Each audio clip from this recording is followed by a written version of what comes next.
Are these texts too heavy for someone I've never met, or am I just a bitch? These are the options. Okay. So. This is it. Okay.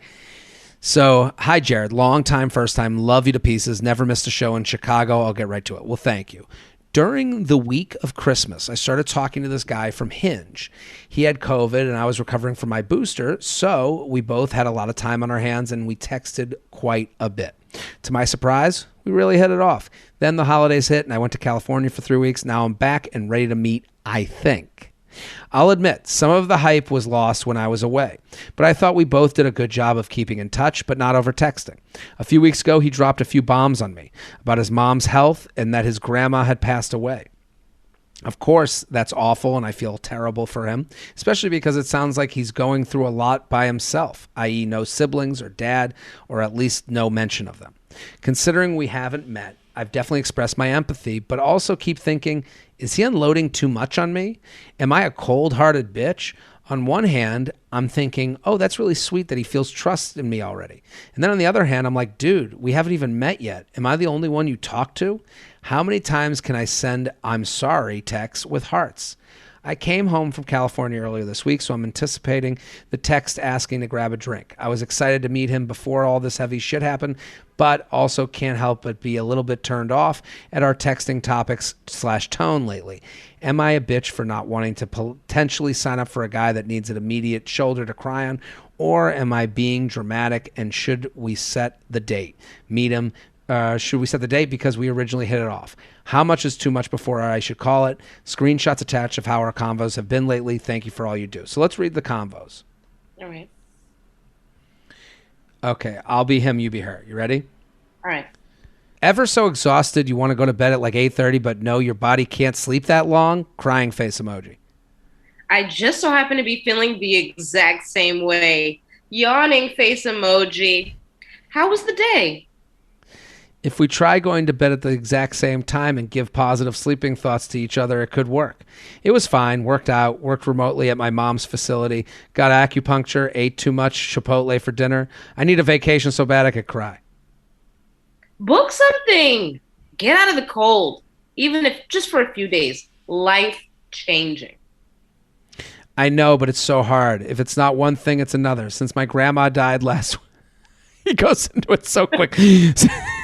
Since grandma died and everyone's dead. No, since my grandma died last week, it gets so dark so quick. Quickly. Since my grandma died last week, I have to go to her house this weekend to sort through the things to keep with some other family. Okay. Since my grandma died last week, I have to go to her house this weekend to sort through things to keep with some other family members. 2 weekends ago, it was my mom in the hospital. Like, life needs to give me a break so I can give myself a break. They've never met. Just need this break. I'm sorry. You totally deserve a break. You have a lot going on. And then he heart reacts. This is what happens. This happens. Chanel, what do you think? I know how this happens because I've been a part of these things where you're texting more than you even know the person, and you're like, and because you're on the phone, that you also text your mom, your dad, your sister, your brother, your good friends. This person gets into that group, and you just start saying shit. It's a very slippery slope too, because it's like obviously he's wearing his heart on his sleeve. And he shows everybody his sleeves. But also, would you prefer that while he's reeling from the death of his grandmother and worrying about his mom being sick and dealing with these tasks that are very, mundane and sad, if he was pretending to be fine? Because that would scare me more than saying it all. And I also feel like he's also showing how he handles, bad things. He's like, hey, when I handle a bad thing, I tell everybody. I just tell everybody what I'm going through, and I get support from here and there. But also, he's giving you the opportunity to decide, is this the type of person that you can handle being around? Because I don't wear my heart on my sleeve like that. I do it in a different way with like trusted people and, building this chosen family. But if he does it in this way, are you going to be okay with his random coworker one day telling you about a memory from his grandmother that he won't stop talking about? Because that's kind of strange. Yeah, there's a lot. I totally. you're looking at this from the glass half full perspective, which I love, because you're saying, look at this, you're getting to know him, but you're getting to know text him. I think this is the issue with not seeing each other in live and in person. This date needs to happen yesterday. And maybe he'll address it immediately and be like, I'm sorry, I was texting you like a maniac. Yes. And stuff about my grandmother, did you read it? and maybe he goes, let's just have fun tonight. It's just so nice to be out with someone. And that's what you want. If he and sometimes you can't come back from these texts that go on too long. Sometimes you're sitting there and it's just not the same. It's never fun. You guys are now an old married couple over text, and don't even know each other in person. And that's like the weird thing we have to work out. And this happens more than people want to admit. You become one thing over text, and it's almost too far ahead from where for you to start in person. So I would understand if she's like, listen, it's already not fun, but I do think one date, a couple of drinks, but also not holding on to this relationship because it's so far. Sometimes you hold it against yourself. You ever do that where you're like, well, we've been texting for months, and even though we've been on one date, I have to now end it with them. It's now more important, but it's not. You have to remember, this is a first date still. You still want to have fun. And I like that she already acknowledged, like, how many times can I say I'm sorry? Like, that's a lack of self-awareness on his part, that he can't see that he's putting you in a position where the only logical thing for you to say is, I'm so sorry about that. Obviously I won't bring up The Office and talk about random things because you're going through something very serious. Like, you should notice when you are constantly pushing someone into a space where they can't get to know you beyond the very traumatic things that you keep bringing up.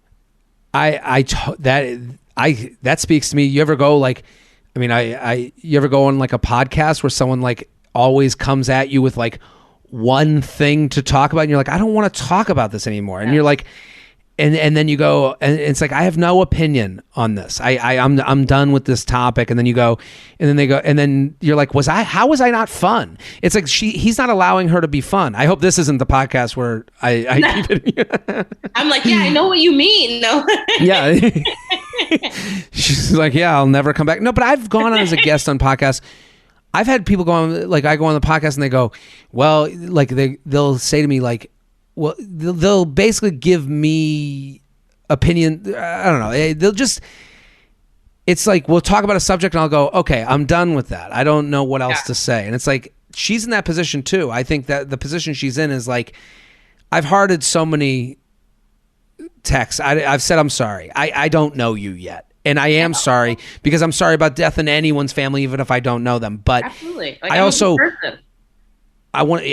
want to know if we're a match here. And we haven't. I think one date, but you have to treat it as a first date. That's the most important part. Yeah. What do you think? And well, I was a foster kid, and I feel like I always have to, when I'm dating, I have to explain that. If somebody asks me where I grew up and I say a bunch of places, well, that doesn't make any sense. You have to explain that. But I also know that I'm not going to bring down the entire energy in this restaurant by talking about this terrible stepmom that I had, who was, watching after me at a certain point in my life. Like, I'm going to be honest about the reality of it, but also not sacrifice our interactions because of it. So, there has to be a happy medium. There has to be. And if this guy doesn't have that type of self-awareness, and she also seems like the type of girl that wants to be with a guy who is going to be a bit of a protector and like knows how to read the room and makes her feel comfortable. And if she's going to have to constantly tell him like, hey, don't cry in here, like that's not comfortable. It's not ideal for her. And she doesn't even know that he's going to be that guy, but right now she can only assume based on the text. And you brought up the, being in foster homes. I'm sure that is information that like someone has to kind of deserve from you too. Like, absolutely. Like, you got to get to know, you got to be someone I can trust to like tell this heavier stuff. And if he doesn't look to that, I can understand where she goes, well, he just tells anybody. Well, how does he, who's special to him? He has I do understand. He has 6 girls in his phone right now saying, I'm so sorry about your grandmother. Like, what? What type of popularity is this, Would you go on the date? I would go on the date, but with a grain of salt, for sure. I would go up there like, hey, let's see. And I'd bring Kleenex, just in case. Don't forget to like the video you just watched. I have many more. Subscribe to the channel right now. Like and subscribe, like and subscribe, like and subscribe, you fool. There's even a bell you can click to. Now you've got your week set Monday through Friday. I'm here for you.